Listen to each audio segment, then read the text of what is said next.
মানে বিষয়টা হয়ে গেছে অনেকটা বাংলাদেশের রাজনৈতিক দলগুলোর মতন, যে কোনো একটা ঘটনা এখন বাংলাদেশে যদি ঘটে দেখবেন সেটার মধ্যে আওয়ামী লীগ, যুবলীগ, ছাত্রলীগ, প্রথম কথাই হচ্ছে এটা। কোনো নাশকতা ঘটলেও এটা হচ্ছে আওয়ামী লীগ, যুবলীগ, ছাত্রলীগের দুর্বৃত্তরা, ফেসিরা, এই সে। তো এগুলা 5ই আগস্টের আগে কী ছিল, বাংলাদেশের যে কোনো জায়গায় কোনো ঘটনা ঘটলে আওয়ামী লীগের মন্ত্রীরা টেলিভিশনের সামনে আসতে বসতো কি বিএনপি জামাত একদম নিশ্চিত, কয়েকটা হুজুর টুজুর ধৈরাই না চালান টালান দিয়ে দিত, বিএনপির কিছু নেতা ধরতো। তো এটা আমাদের রাজনৈতিক একটা ট্রেন্ড এবং কালচার, আমরা কিন্তু এগুলো থেকে বের হইতে পারি নাই।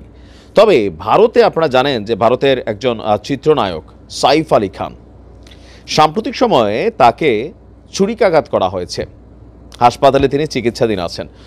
তার এই ঘটনায় যেই যুবককে গ্রেপ্তার করা হয়েছে বা এই ঘটনার মূল অভিযুক্ত যেই ব্যক্তি, তার নাম হচ্ছে, আমরা যদি একটু দেখি, মোহাম্মদ শরীফুল ইসলাম শেহজাদ। নামটা শুনলে অনেকটা পাকিস্তানি ভাব লাগে, তাই না? শেহজাদ, আমি জানি না বাংলাদেশে এটা অ্যাভেলেবেল আছে কিনা, যাই হোক। এখন ভারতীয় পুলিশের দাবি এই মোহাম্মদ শরীফুল ইসলাম শেহজাদ, তার বাড়ি কোথায়? বাংলাদেশে। মানে কি বলবো আর মায়েরি, সত্যি বলছি, ছুটিয়ে লাল করে দেবো, গান্ডু। আচ্ছা, বলা হচ্ছে যে রোববার ভোরে এই মোহাম্মদ শরীফুল ইসলাম শেহজাদ নামক এই যুবককে গ্রেপ্তার করা হয়েছে। কোথায় থেকে? আপনার সাইফ আলী খানের বাড়ির 35 কিলোমিটার দূর থেকে তাকে আটক করা হয়। ভারতের পুলিশের দেওয়া তথ্য অনুযায়ী সাইফ আলী খান মোহাম্মদ শরীফুল ইসলাম শেহজাদের বয়স হচ্ছে 30। আর মুম্বাই পুলিশ বলছে সাইফ আলী খানের হামলাকারী ভারতে ঢোকার পর নাম বদলে বিজয় দাস রেখেছিল। পুলিশ কর্মকর্তা দীক্ষিত গেদাম, নাম কি? গেদা, হ্যাঁ, আচ্ছা, গেদাম বলছে অভিযুক্ত এই ব্যক্তি বাংলাদেশি এবং অবৈধভাবে ভারতে প্রবেশের পর নিজের নাম পরিবর্তন করেছেন, নিজেকে তিনি বিজয় দাস হিসাবে পরিচয় দিচ্ছেন। বলা হচ্ছে 5 থেকে 6 মাস আগে মুম্বাই আসছেন শেহজাদ। এই পুলিশের কথাটার বাটপারি ধরাই দিচ্ছি, পরের অংশটাতে দেখেন।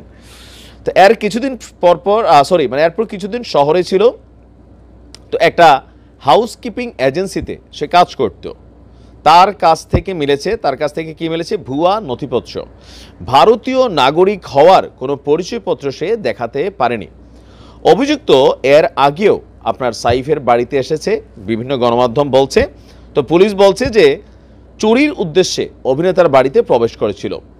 জিজ্ঞাসাবাদে শেহজাদ পুলিশকে বলছে, এরকম বাংলাদেশেও রিমান্ডে বলে আর কি, পরে দিয়ে বাস্তবতায় মিলে না, বলছে যে তিনি জানতেন না যে সাইফ আলী খানের বাড়িতে প্রবেশ করছে, তার উদ্দেশ্য ছিল চুরি করা, সেই কারণেই সে বাড়িতে ঢুকছিল।